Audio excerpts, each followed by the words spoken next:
Assalamualaikum, selamat datang ke Tantan Drone. So, kali ini Beta FPV telah mengeluarkan satu line up baru dalam kategori Cinework Drone dorang, yang bukan dia menggantikan 95X, cuma dorang memasukkan satu jenis saiz drone yang lebih besar. Yang kita kenali dulu Beta FPV lebih cenderung untuk membuat drone-drone yang kecil. So, sekarang dalam kategori Cinework dorang dah mengeluarkan 3 inci Pavo 30.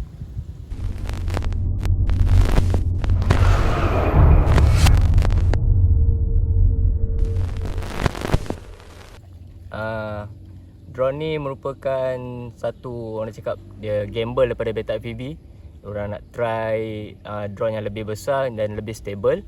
Berbanding sebelum ni dia keluarkan Beta FPV 95X Vision 3, yang aku rasa dekat situ ada beberapa isu yang agak tak berapa sangat lah untuk stock punya default punya flight. Yang aku rasakan spek ni adalah lebih baik daripada 95X. Okay, so antara Vision HD dengan analog dia terdapat perbezaan sedikit, iaitu pada bahagian motor dia lah. Untuk HD dia menggunakan motor 1506 3000 kV, dan juga untuk analog dia 1504 3800 kV. Kenapa diorang ada dua Vision? Sebab untuk Vision analog dia ada sedikit ringan, yang kalau aku tak salah aku lebih kurang dalam 140 gram, lebih kurang gitulah. Manakala untuk Vision HD adalah 170 ke 180 gram. Dia agak berat. So diorang main kat situ, diorang punya saiz motor dengan saiz kV motor lah, untuk balancekan balik diorang punya kuat. Vision digital Beta FPV menggunakan DJI Cadet Nebula Nano, yang aku rasakan Cadet Nebula Nano ni adalah paling low sekali kualiti dia. Sebab dia punya saturation, dia punya sharpness, aku rasa memang out. Tetapi untuk setakat kita gunakan sebagai video feed yang korang tak rakam untuk masuk dalam, untuk menggunakan footage HD, menggunakan DVR, aku rasa ni dah cukup memadai lah. Okey, dari segi material daripada frame masih menggunakan PA12 plastik, iaitu salah satu material yang aku rasakan yang agak kukuh dan kuat juga.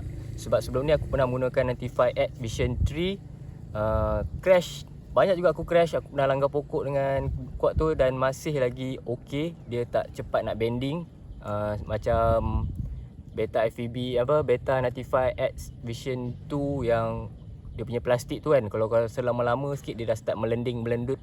So untuk material PA12 ni dia agak kukuh. Walaupun dia menggunakan frame plastik, tetapi masih lagi ada carbon plate dekat dalam untuk pegang motor. Kalau korang nampak dalam ni masih ada lagi carbon plate untuk mengrigidkan lagi frame ni lah. Dari segi design, aku rasa ni adalah satu drone yang aku rasa yang paling aku nampak paling cantik lah. Okay, dengan cara bagaimana dia design untuk placement antena lebih kemas. So dekat sini dia keluar sikit lah berbanding 95X 95, dia dekat dalam. Aku rasa bila dia keluarkan sikit ni untuk resection untuk antena, aku rasa lebih okey sikit. Dan juga ST60 punya kabel dia direct keluar dekat, ada satu lubang kat sini.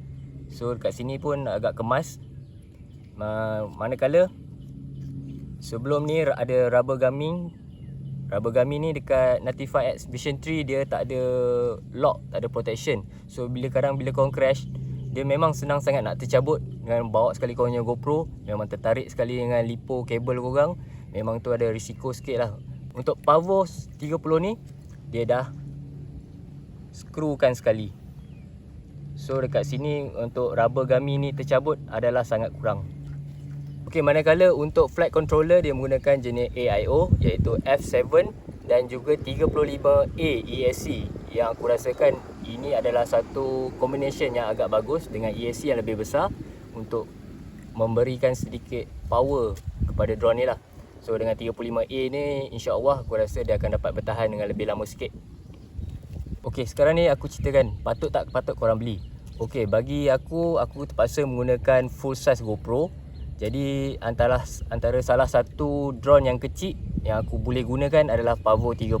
Selain Protect ataupun Reptile, tu semua dah size besar, dah berat. So aku cenderung untuk menggunakan drone yang lebih kecil sebab aku main dalam indoor dan outdoor. So aku memerlukan drone yang ringan untuk indoor, dan juga untuk outdoor drone ni juga mampu untuk beraksi dengan cemerlang lah dekat outdoor. Okey, untuk default flight ni dah lebih memadai, lebih bagus daripada 95X Vision 3. Sebab kalau korang tahu V3 95X dia punya jelo daripada keluar kotak sangat-sangat teruk dan ada juga isu isu motor panas.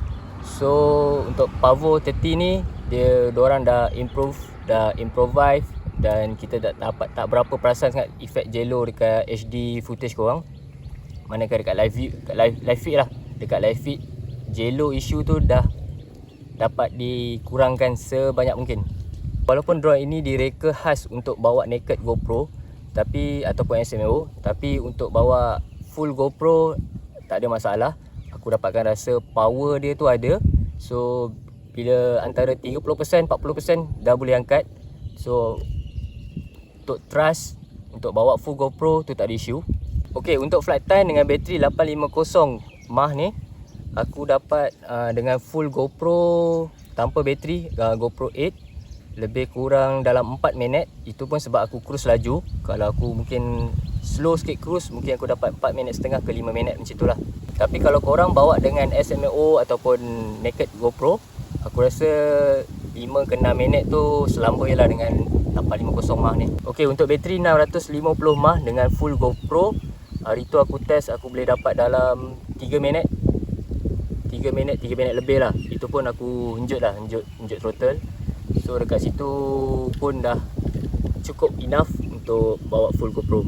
Okey, sedikit keburukan yang ada dalam Pavo 30 yang bagi aku ini ada sikit mengganggu aku punya urusan. Okey, satu ialah isu daripada bateri lipo pad dia. So dekat sini aku dah improvise, aku dah taruh Uma Grip punya lipo pad. Sebab apa?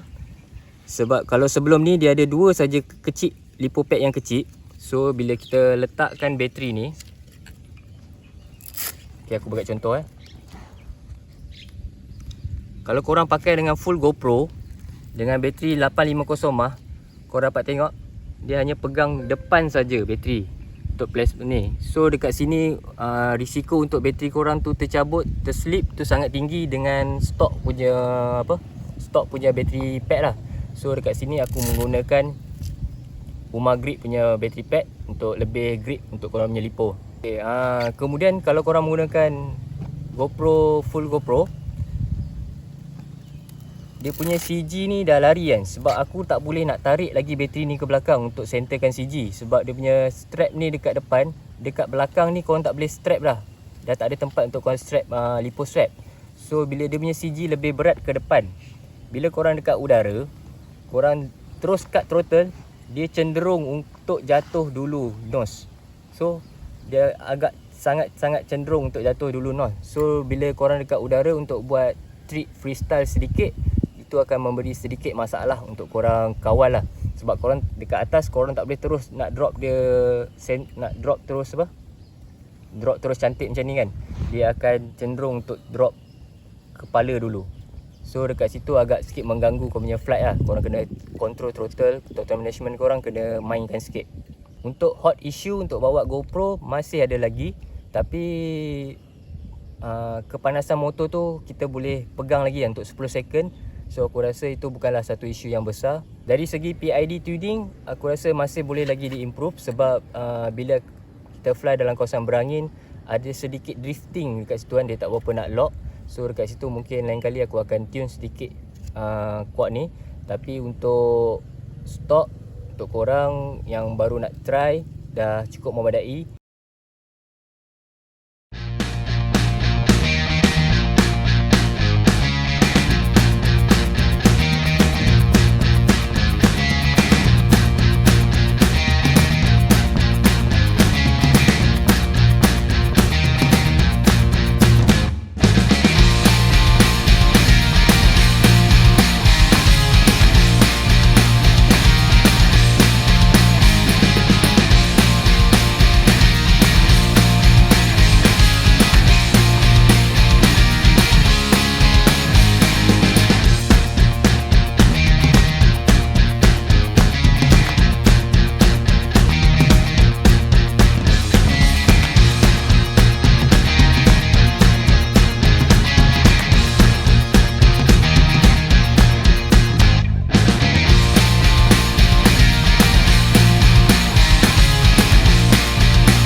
Okay, korang dah tengok dah semua apa yang aku ceritakan tadi. Jadi itu semua terletak pada korang lah, antara korang nak beli ke tidak, korang nilaikan. Jumpa lagi dalam Ketan Drone.